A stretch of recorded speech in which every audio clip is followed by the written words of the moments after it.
All right, so today we're taking a deep dive into, well, a pretty complex area. Yeah. AI models and data protection, all under the watchful eye of the GDPR. Big stuff.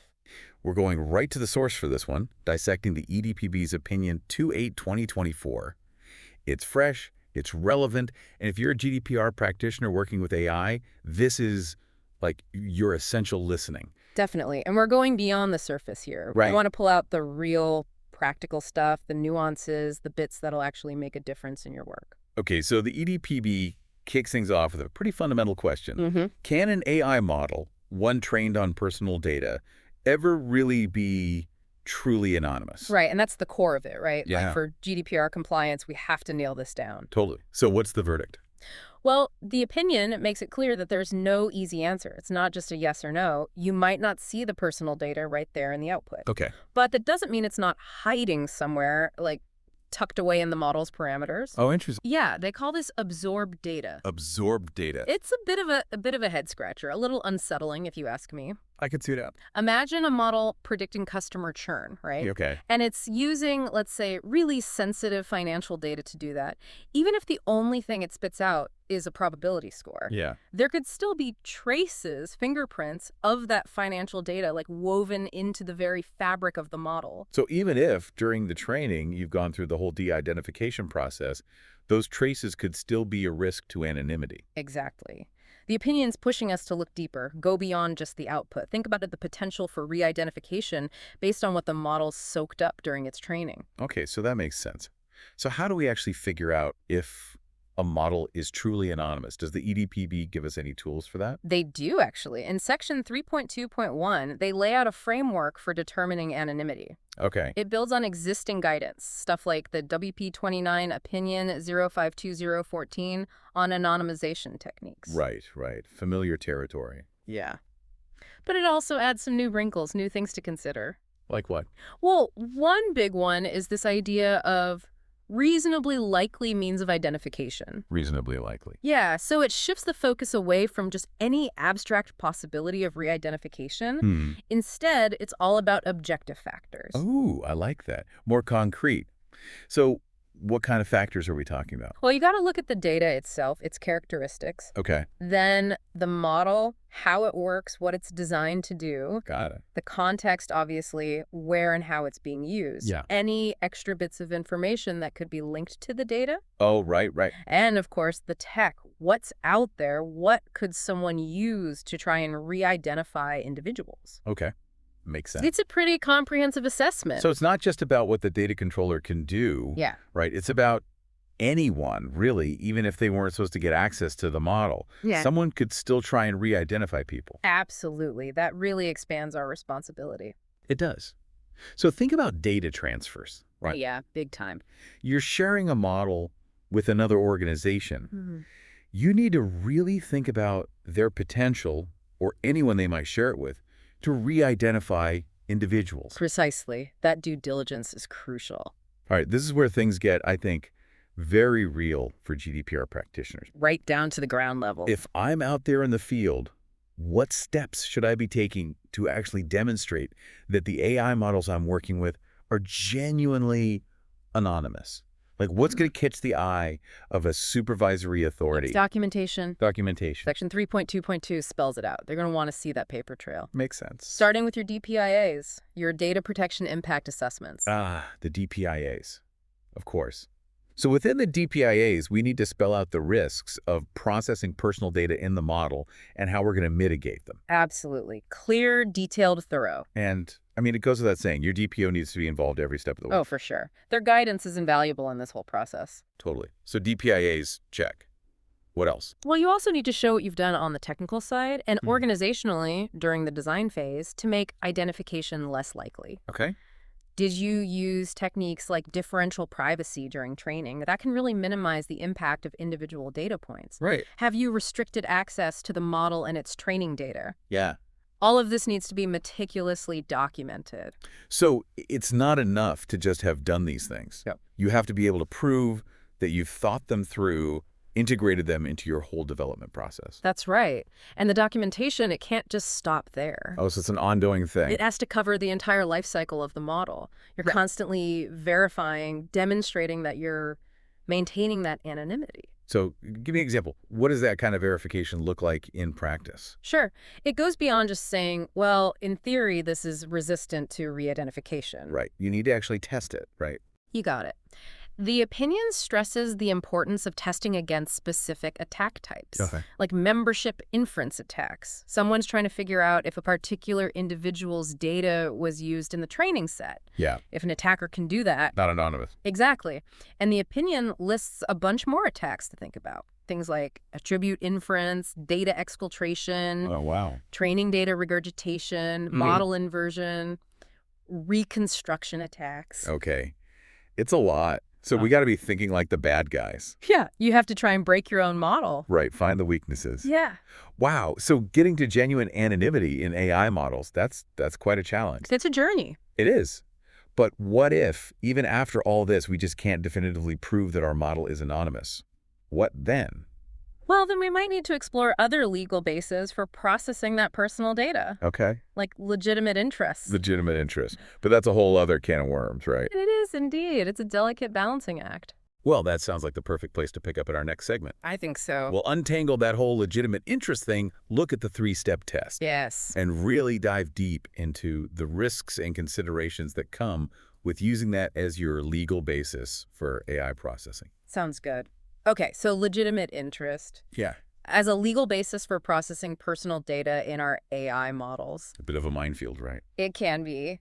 But luckily, the EDPB gives us some pretty solid guidance. They do. Helps us navigate this whole complex world. Before we get too deep into the weeds, I think it's worth taking a step back, reminding ourselves why this legitimate interest thing is so important when we're talking AI. Good point. I mean, these models, they can crunch through huge amounts of data, Oh, yeah. often in ways that are, let's be honest, a bit of a black box. A little opaque. Exactly. Huh. So making sure that that processing is happening for a valid reason and that it's not stepping on anyone's rights. Fun mental stuff. That's crucial. Absolutely. And that's why the EDPB gives us this three-step test. Okay, yeah, the three-step test. To figure out if an organization's interest in using personal data for AI is actually legitimate. It's not a simple tick box exercise, is it? No, it's quite rigorous. Controllers really need to justify themselves. Prove that they have a real need to process that personal data. Right.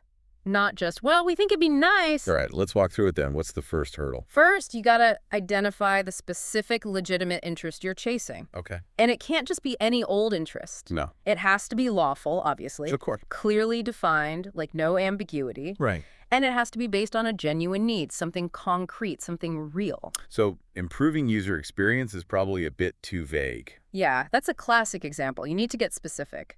How exactly is that personal data helping you improve the user experience? Okay, so the EDPB gives us some examples, right, of things that might qualify as a legitimate interest. They do. Developing a chatbot, a conversational agent to help users, that could be legitimate. Okay. Detecting fraudulent stuff online, content or behavior. Right. Beefing up threat detection in an information system. Those are all potentially legitimate. But even then, even if it falls into one of those categories, It's not a free pass. you got to really nail down exactly how processing that personal data is essential to achieving that goal. Absolutely. Okay, so let's say we've done that. We've got our clear, legitimate interest. What's next? Step 2, the necessity test. The necessity test. This is where a lot of organizations trip up. Really? Yeah. You have to show convincingly that processing this personal data is absolutely necessary. Like there's no other way Okay. to achieve that legitimate interest we talked about. So it's not enough to say, well, it would be helpful, Nope. or we might need it in the future. Not going to fly. You got to prove that it's the only way to get the job done. Exactly. And there's another crucial part of this test. Which is, You got to show that there's no less intrusive way to achieve the same outcome. oh, interesting. Yeah, this takes us back to data minimization. One of the core principles of the GDPR. Exactly. You can't just hoover up all the personal data you can get your hands on. Right, just because it's convenient or because, well, maybe we'll use it someday. Nope, got to be strategic, deliberate. So the opinion stresses that you need to look at other approaches. Yeah. Think outside the box a little. If you achieve your goal with anonymized data, Possibly. aggregated data, Maybe. what about things like federated learning? Can you train your models without centralizing all that sensitive data? Those are all good questions to be asking. Yeah, so this necessity test, it really forces organizations to get creative, It does. come up with solutions that respect data privacy. That's the idea. Well- And you can bet the supervisory authorities are going to be looking at this very closely. Oh, yeah. They'll want to see that you've explored all the options. Due diligence. That processing personal data is truly, absolutely the only way forward. All right, so we've jumped through the first two hoops. We've articulated our legitimate interests. We've demonstrated that it's necessary. What's left? The final hurdle, right? Balancing test. Ooh, the balancing test. This is the big one. So what's the balancing test all about? It's about showing that your legitimate interest doesn't trample all over the rights and freedoms of the data subjects. Okay.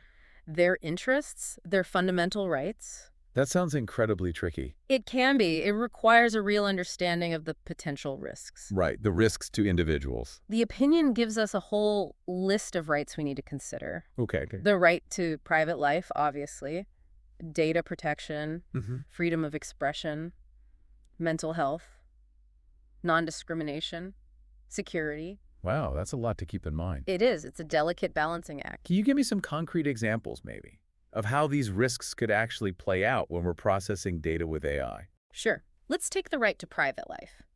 Imagine your model is trained on data scraped from the web, but you haven't really put in the right safeguards. Okay, yeah. That model could be used for mass surveillance. Oh, wow. Or to figure out sensitive things about people without them even knowing. Yeah, that's a bit creepy. That is. What about freedom of expression? How could that be effective? Yeah.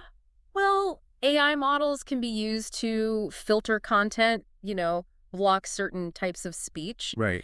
And that could have a chilling effect on free speech. Okay, yeah, I see that. Like a model that's supposed to catch hate speech Right. could be too broad. And end up censoring legitimate viewpoints. Exactly. And we have to think about the potential for bias and discrimination. Yeah, that's a big one. It seems like AI, with all its power, could actually make those problems worse. Absolutely. The opinion is very clear about that. You have to assess the impact on the right to non-discrimination. Right. Because if your model's trained on biased data, It's going to learn those biases. perpetuate them, Maybe even amplify them. leading to unfair outcomes. Yeah. Like imagine a model used for hiring Yeah, recruitment. or loan applications. High-stakes stuff. If it's trained on data that reflects existing patterns of discrimination. It's going to disadvantage certain groups of people. Yeah, it's not a fair system. It's not. Okay, these are some pretty sobering examples. It really highlights the importance of thinking carefully about the potential impact on fundamental rights. But the opinion also acknowledges that AI can have positive effects on these rights. Well, absolutely. It's not all doom and gloom. Right, it's not about demonizing AI. No, the opinion recognizes that AI can be a force for good. Okay, give me some examples. Well, AI can be used to find and remove harmful content online, Okay, yeah. protecting people from harassment, abuse. It can be used to improve healthcare. Like diagnostics, right. Exactly. Early detection, more effective treatments. So it's not black and white. There's nuance. We have to consider both the good and the bad. Weigh them carefully. But how do we actually determine if the benefits outweigh the risks?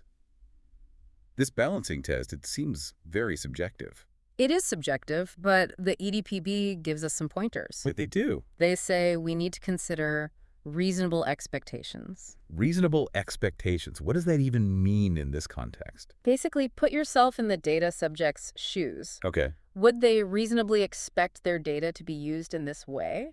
Right. Does the way you collected the data match up with how you're using it in the AI model? So if you're collecting data to, let's say, improve a website, but then you use it to train a model for something completely different, like targeted advertising, Yeah, or sentiment analysis. that's probably not going to fly. It raises red flags. It does. Transparency is key here, Yeah. Data subjects need to know how their data is being used. especially with AI, which can feel so, mysterious. So building trust is really important. It is. Data subjects are more likely to be okay with it if they understand what you're doing. If they feel like they have some control. And if they believe that you're respecting their rights. Exactly. So let's say you've done this whole assessment and you've come to the conclusion that the risks are just too high. The benefits don't outweigh them. Does that mean the project's dead? That's a good question. Is there any way to salvage it at that point? Not necessarily. If opinion talks about mitigating measures, Mitigating measures. maybe we can explore those in our next segment. So even if that first balancing test says, nope, the risks are bigger than the benefits, there might still be a way to move forward Right. using these mitigating measures. Exactly. This seems like a pretty important concept for, GDPR practitioners out there. It is. The EDPB gets it. They know that sometimes, even when the scales are tipped towards risk, there are things you can do to bring them back into balance. Right. It's about going above and beyond just basic GDPR compliance. Right. Showing that you're really serious about protecting people's rights. So can you give me some examples? What do these mitigating measures actually look like in the real world? Of course. The opinion breaks them down into categories, starting with technical measures. A lot of the stuff we talked about earlier, for reducing the risk of re-identification. Right. Those can also be really strong mitigating measures. Pseudonymization, data masking, limiting access to the model and its training data. Okay, so even if those techniques don't get you to full anonymity, Right. they can still make a big difference in terms of lowering the risk. Exactly. And then there are measures that are all about making it easier for data subjects to exercise their rights. Oh, interesting. Give me an example. Well, you could offer an unconditional opt-out. Unconditional. Yeah. So even if you have a legitimate interest, people can still say, nope, don't use my data to train your AI. I like that. It puts the power back in the hands of the individual. You could also go beyond the standard right to erasure. Yeah. Let people request that their data be removed from the training set, even if they don't meet the specific criteria in Article 17.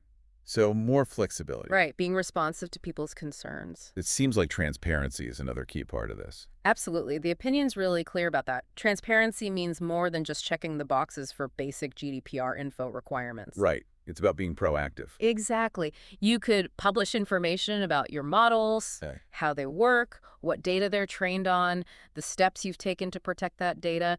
You can even have public consultations, get feedback, address concern. I really engage with people. Yeah, it's all about building trust, showing people that you take their rights seriously. Okay, before we wrap up, I want to touch on something specific that the opinion talks about. Web scraping. Right? It's a common way to gather data for training these AI models. It is. But it comes with a whole bunch of data protection risks. What does the EDPB say about mitigating those risks? They actually dedicate a whole section to it. Section 3.4.3, they say you got to respect the boundaries that websites and individuals set. Okay. So no scraping sensitive content, Right. honoring websites that say no scraping, and setting limits on how much data you collect from a single source. So it's about being responsible. Exactly, even when you're dealing with information that's publicly available. Do those other mitigating measures we talked about, like the opt-out stuff and transparency, do they apply to web scraping too? Absolutely. They suggest having opt-out lists so people can say, hey, don't scrape my data from this specific website. I like that. It gives individuals more control over how their online presence is used. Right. Okay, last question. Okay, shoot. What happens if, even with the best intentions, things go sideways?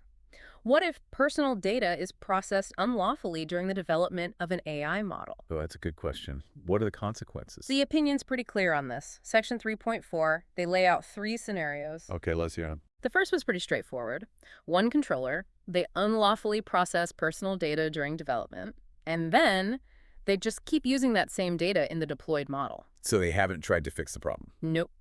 And in that case, the EDPB says that any corrective measures from the supervisory authority, they apply to the whole thing. So if the authority says, delete that data, You can't just ignore it. okay, that makes sense. What's the second scenario? Second scenario, you've got 2 different controllers. One does the unlawful processing during development, then the other one gets the model and uses it to process that same data. So the second controller is inheriting the problem. They are. And the EDTB says, hey, the controller deploying that model, they have a responsibility to check its origins. Due diligence. Big time. They can't just take the provider's word for it. They need to ask tough questions. Okay, so they need to know where the training data came from, if there were any previous issues, what safeguards were in place. All of that. They can't just blindly trust. All right, and the third scenario. Third scenario, you've got unlawful processing during development, but then before the model's deployed, it's anonymized. Okay, so they're trying to clean up the mess, so to speak. Right. And the EDPB says If you can prove that the model doesn't process personal data anymore, Okay. then the initial problem doesn't taint the later processing.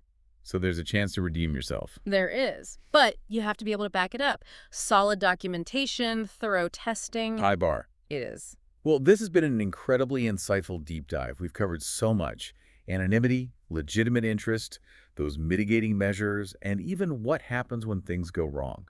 So for our listeners out there, GDPR practitioners dealing with all of this on a daily basis, what are your key takeaways? I think the big picture is this. AI and data protection, they can coexist. It's not about shutting down innovation, Right. It's about approaching AI development with respect for people's rights. finding that balance. The EDPB gives us the tools to do that. Their guidelines are essential. But at the end of the day, it's about commitment to ethical, responsible AI, prioritizing data minimization, transparency, fairness, and accountability. Great points. To our listeners, thanks for joining us on this deep dive into AI and anonymity under the GDPR. We hope you found it helpful. This world's constantly evolving, so stay informed, stay engaged, and keep those critical thinking skills sharp. Until next time. See you then.